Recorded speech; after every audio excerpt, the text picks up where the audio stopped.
ধন্যবাদ পরি, তোমার এই ঋণ কোনোদিন ভুলবো না।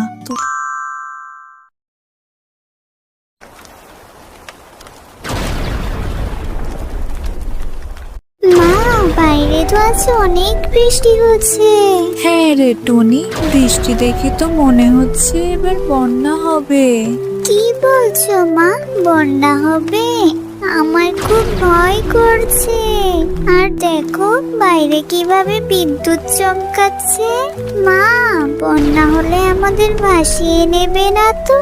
তুই ভয় পাস না রে টুনি, আল্লাহ যা করে সবার মঙ্গলের জন্যই করে। আর আমি তো তোর সাথেই আছি, আমাদের কিচ্ছু হবে না। চল, অনেক রাত হয়েছে, এবার ঘুমিয়ে পড়ি। এই কথা বলে মাও মেয়ে ঘুমিয়ে পড়ে।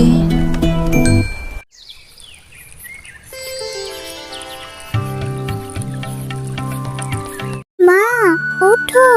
মা, ও মা, দেখো না আমাদের ঘরে কত পানি হয়েছে। হে আল্লাহ, তাই তো দেখছি। এবার এবার কি হবে? এই ছোট্ট মেয়েটাকে নিয়ে কোথায় যাব? টুনি, তুই এখানেই বস, আমি বাইরে গিয়ে দেখে আসি বাহিরের কি অবস্থা। এই কথা বলে শেফা বাহিরে চলে যায় বাহিরের পরিস্থিতি দেখার জন্য। এই কি, বাইরে তো দেখছি অনেক পানি। বন্যা হয়েছে তো হয়েছে, মাঠ ঘাট পুরো ডুবিয়ে ফেলেছে।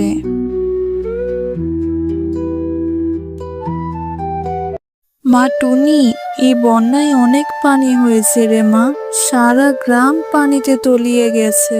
সে কি মা, তাহলে আমাদের কি হবে? পানি এভাবে বাড়লে তো এই পানিতে ডুবে মারা যাবো মা। না রে মা, যেভাবে পানি বাড়ছে এই ঘরে থাকা আমাদের ঠিক হবে না। চল টুনি, আমাদের ঘরের চালে আশ্রয় নেই। এই কথা বলে মা ও টুনি ঘর থেকে বেরিয়ে যায় ঘরের চালে আশ্রয় নেওয়ার জন্য।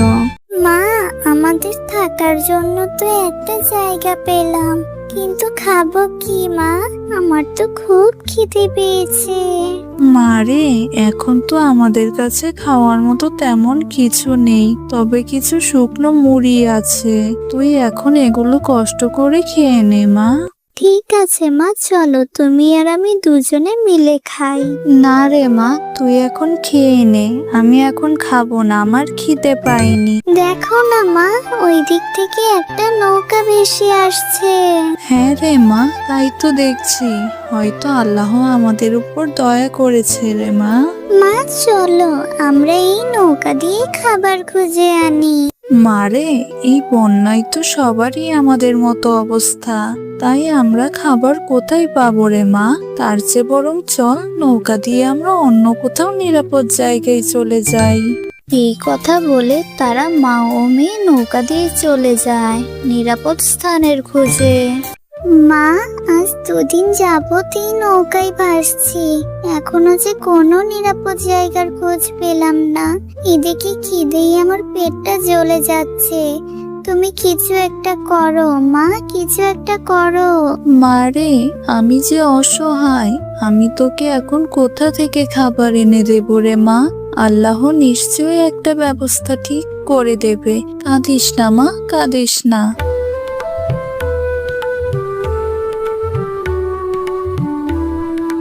মা টুনি, দেখ, ওই তো দূরে একটা শুকনো দ্বীপ দেখা যাচ্ছে। চল মা, আমরা ওখানে যাই, ওখানে কোনো না কোনো ব্যবস্থা হবে। হ্যাঁ মা, তাড়াতাড়ি চলো। এই কথা বলে তারা দ্বীপের উদ্দেশ্যে চলে যায়। চল টুনি, দ্বীপটাকে ঘুরে দেখি, কোথাও কোনো খাবার পাই কিনা। দুষ্টু তান্ত্রিক, তুই যাই বলিস না কেন, আমি তোকে আমার জাদুর কাঠি কখনো দিব না। তুই জাদুর কাঠি নিয়ে সর্বশক্তি লাভ করতে চাস, কিন্তু তোর আশা কোনোদিনও পূরণ হবে না। তুই যদি তোর জাদুকাঠি না দিস, আমি যদি সর্বশক্তি না পাই, তাহলে আমিও তোকে আর বাঁচিয়ে রাখবো না। এবার বল তুই কি করবি? মা, দেখো একটা তান্ত্রিক একটা পরীকে আটকে রেখেছে। আর তার জাদুর কাঠি চাইছে। আমাদের পরীটাকে বাঁচাতে হবে মা, না হলে দুষ্টু তান্ত্রিক পরীটাকে মেরে ফেলবে। হ্যাঁ রে টুনি, তুই ঠিকই বলেছিস, আমাদের ওই অসহায় পরীটাকে বাঁচাতে হবে। তুই এখানেই দাঁড়া, আমি দেখছি কি করা যায়। যে করেই হোক ওই পরীটাকে আমাদের বাঁচাতে হবে। এরপর শেফা শিয়ালিনী পরীটাকে বাঁচানোর জন্য দুষ্টু তান্ত্রিককে লাথি দিয়ে আগুনে ফেলে দেয়। আমার সারা শরীর জ্বলে গেল রে, আমাকে ছেড়ে দে, আমাকে বাঁচাও। আমি কথা দিচ্ছি আমি আর কখনো এমন করব না, আমি কখনো কারো ক্ষতি করব না। আমাকে বাঁচা, আমি জ্বলে গেলাম। এরপর শেফা শিয়ালিনী পরীর কাছে গিয়ে তার বাঁধন খুলে দিয়ে পরীকে মুক্ত করে দেয়। তোমাদেরকে অনেক অনেক ধন্যবাদ, তোমরা আমার জীবন বাঁচিয়েছো। তোমরা যদি আজ আমাকে না বাঁচাতে তাহলে আজ অনেক বড় অঘটন ঘটে যেত। কিন্তু তোমরা এই নির্জন দ্বীপে কেন এসেছো? তারপর শেফা শিয়ালিনী তাদের সাথে ঘটে যাওয়া সকল ঘটনা পরীকে খুলে বলে। তোমাদের কথা শুনে আমার অনেক কষ্ট হচ্ছে। তোমরা যেহেতু আমার জীবন বাঁচিয়েছো, তাই আমি তোমাদের উপকার করতে চাই। তোমাদের একটি তরমুজ বাড়ি দিচ্ছি, সেখানে তোমাদের প্রয়োজনীয় সব কিছু পেয়ে যাবে।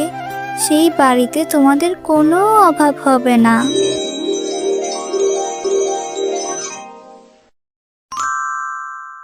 অনেক ধন্যবাদ পরি, তোমার এই ঋণ কোনোদিন ভুলবো না। তুমি আমাদের এই বিপদে অনেক উপকার করলে। তোমাদেরকে অনেক অনেক ধন্যবাদ, তোমরা আমার জীবন বাঁচিয়ে অনেক বড় উপকার করেছো।